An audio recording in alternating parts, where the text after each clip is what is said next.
Bom dia, boa tarde, boa noite. Eu sou Fernanda Gondim e você está no Espiritismo Fácil.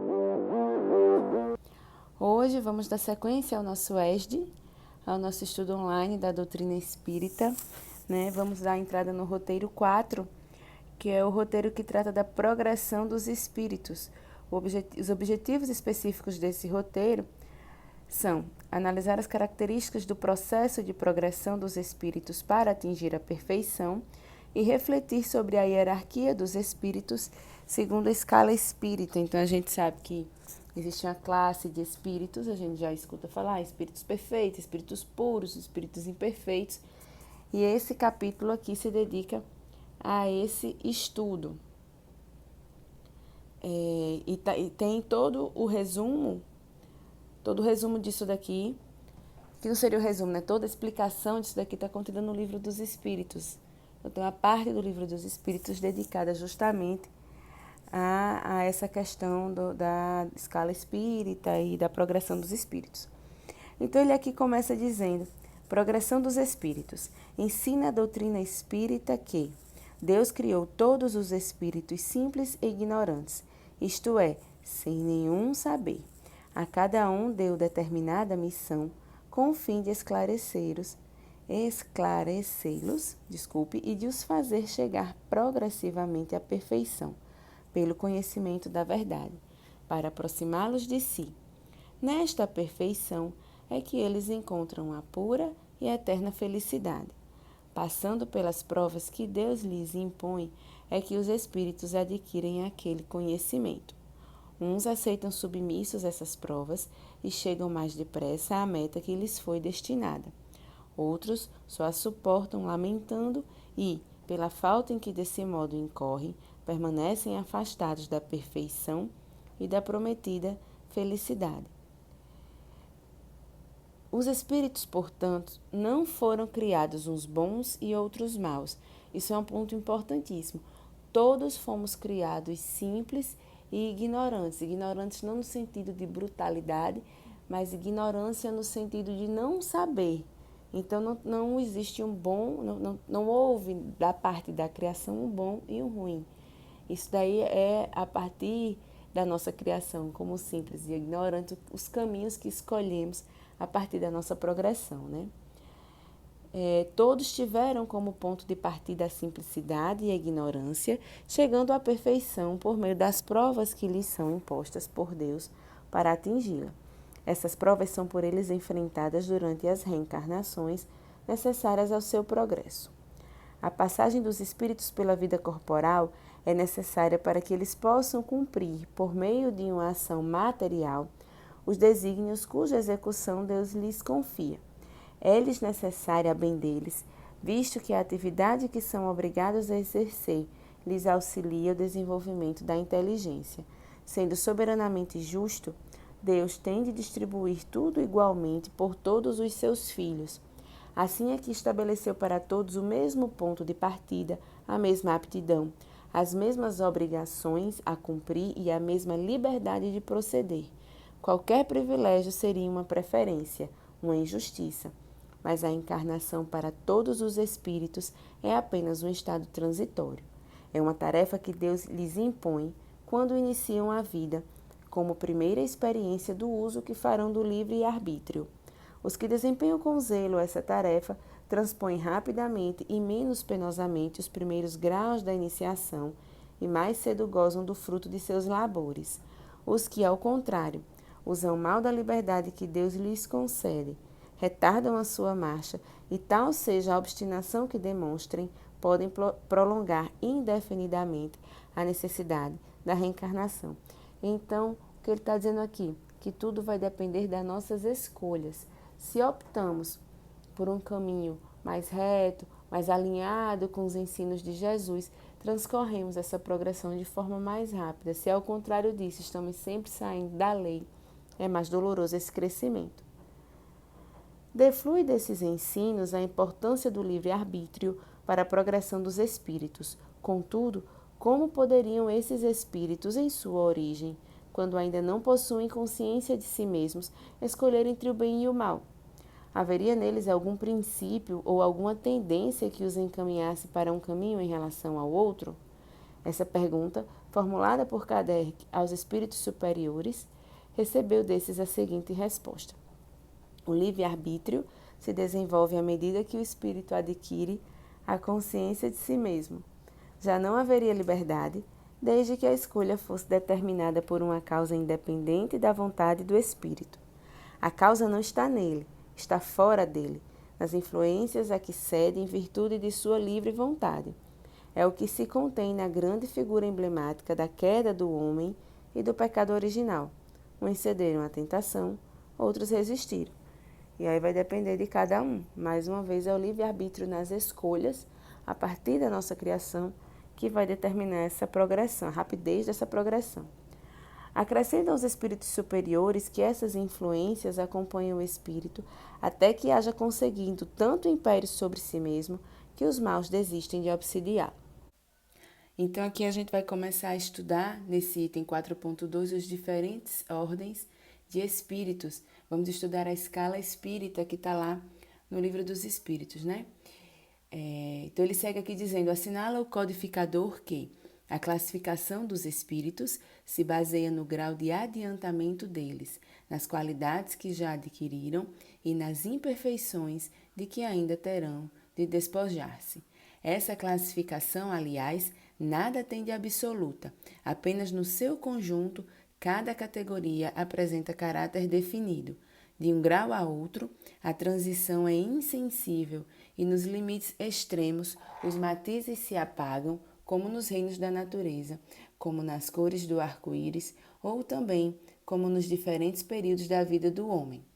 Então, o que ele está dizendo aqui é que essa progressão ela vai acontecendo suavemente e não por faixas rigidamente demarcadas. É uma transição suave, como suave é a transição da infância para a adolescência e da adolescência para a vida adulta, né?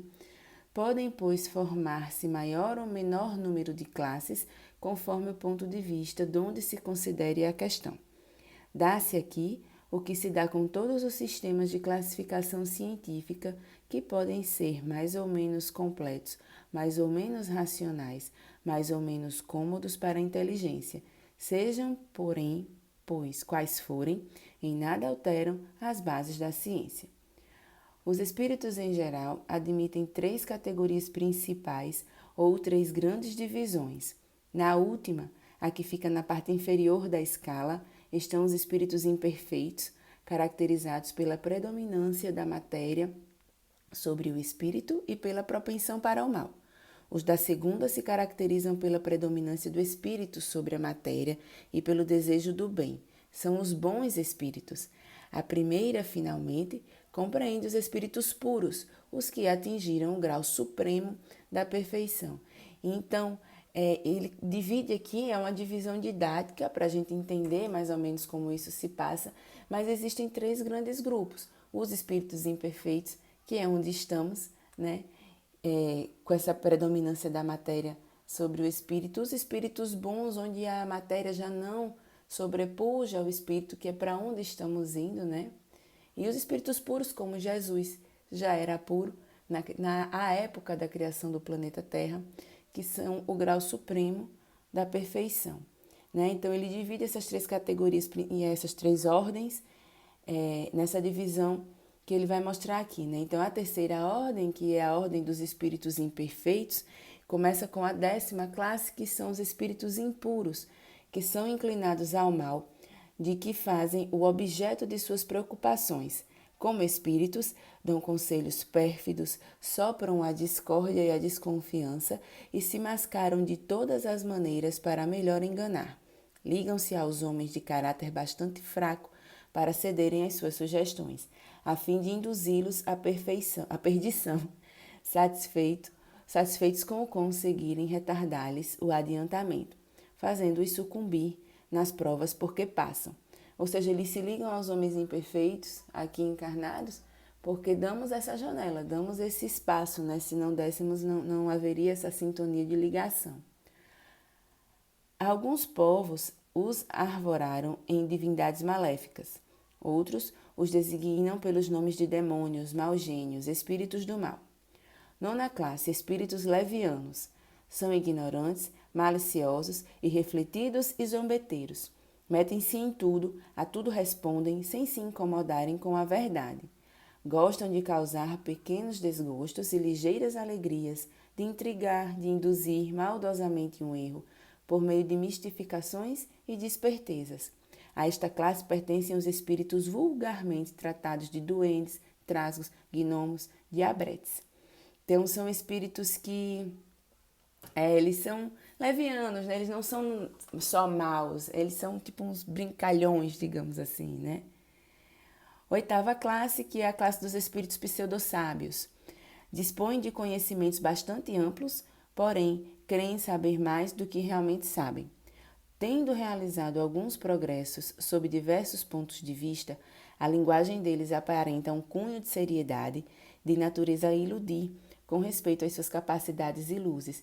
São espíritos que exigem uma atenção um pouco maior, porque eles têm um certo conhecimento de intelectualidade, usam palavras rebuscadas, textos bem feitos, que acabam nos iludindo pelo seu saber, mas a gente consegue identificar ali alguma falha, alguma incongruência, algum aporte para o mal, então, mas é importante estar atento porque eles usam dessa capacidade para nos iludir, né? A sétima classe, a classe dos espíritos neutros, que nem são bastante bons para fazerem o bem, nem bastante maus para fazerem o mal. Pendem tanto para um como para o outro e não ultrapassam a condição comum da humanidade, quer no que concerne ao moral, quer no que toca à inteligência. Apegam-se às coisas deste mundo, de cujas grosseiras alegrias sentem saudades.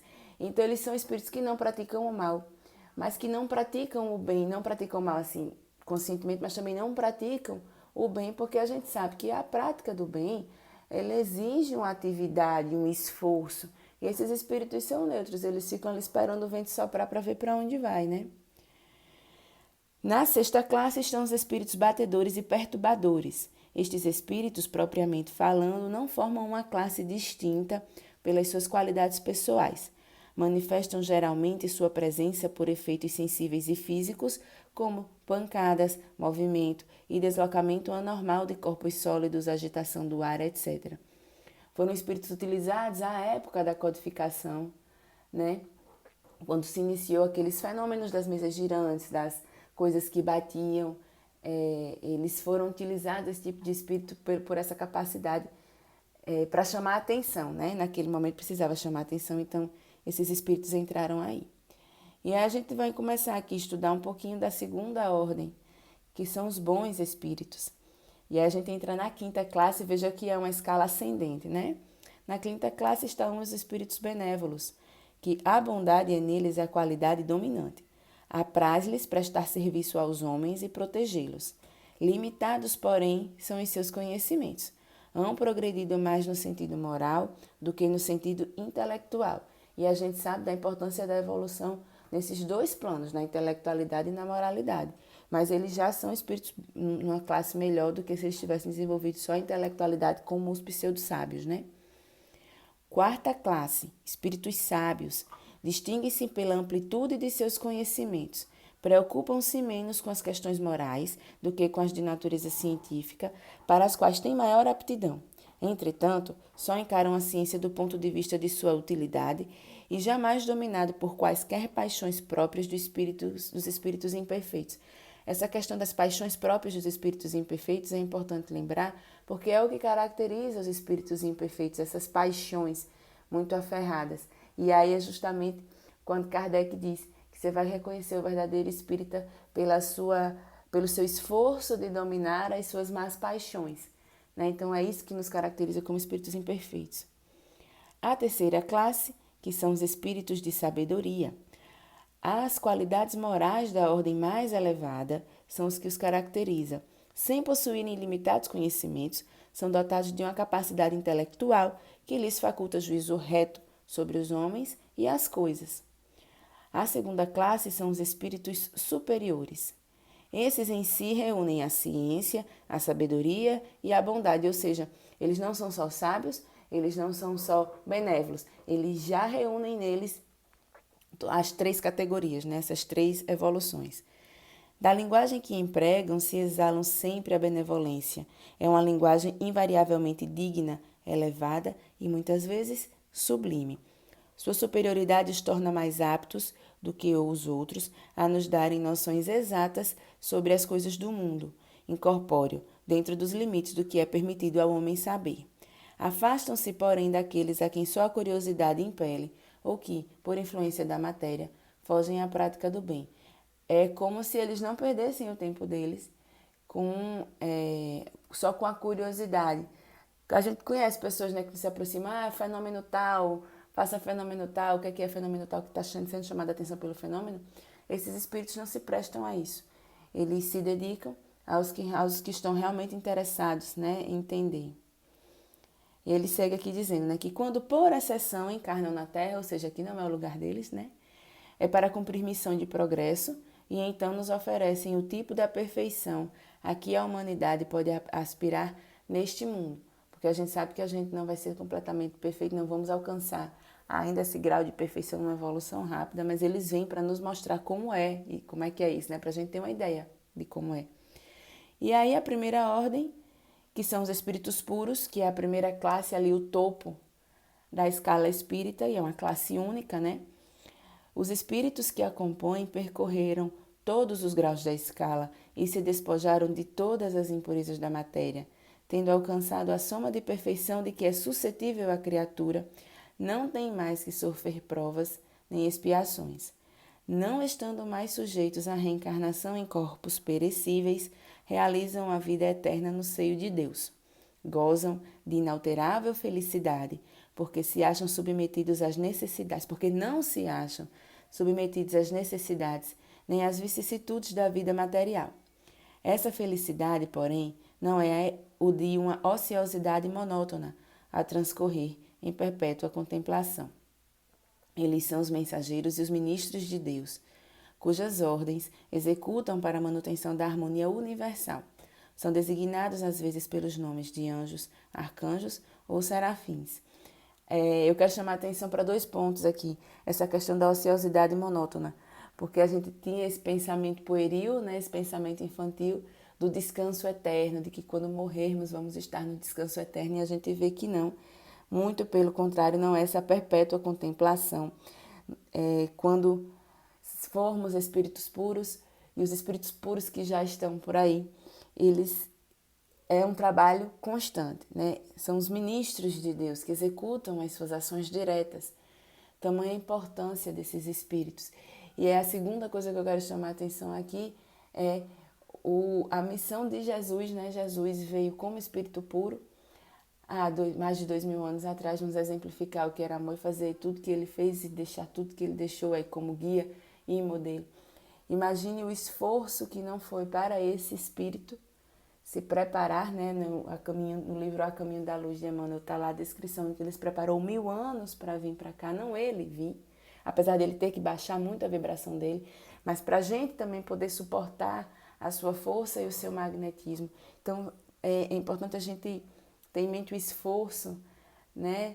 E o brilhantismo de Jesus de ter vindo como espírito puro encarnar num planeta tão imperfeito como a Terra, né? Isso só nos eleva a nossa admiração, né? Nos faz trabalhar mais ainda para Jesus no bem, para podermos alcançar nessa linha reta que ele chegou para o Espírito Perfeito, para a gente seguir o seu rastro e chegar lá o mais rápido possível, né? Porque se é uma coisa que a gente tem certeza, é que o mal não é permanente, o mal é transitório. O mal, então, essa questão dos espíritos impuros e a maldade incutida, as paixões incutidas em nós e nos que estão ao nosso redor, ela é temporária. Ela é um efeito da ignorância do bem. À medida que vamos tendo contato e conhecendo o bem, a gente vai progredindo e melhorando e subindo os degraus nessa escala espírita. Então, que Jesus seja aí a nossa inspiração, o nosso modelo realmente, o nosso guia, para alcançarmos da forma mais rápida possível essa ascensão, né, esses planos puros e realmente conhecer a face, né, que não é face física, mas a face de Deus. Era esse o estudo de hoje sobre a escala espírita, tá? Divulguem, passem para os colegas que querem conhecer um pouco da doutrina. Obviamente, esse ESD não tem a pretensão de substituir um estudo em grupo. O estudo em grupo é extremamente mais rico, mas nesse período que estamos passando é uma contribuição que a gente pode dar, né? De estar divulgando, de pode estar estudando um pouco sobre isso. E fico aí à disposição para dúvidas, perguntas, podem colocar aí embaixo nos comentários que logo que eu tiver um tempinho eu respondo todo mundo. Muito obrigada pela atenção, paz e luz a todos e até a próxima.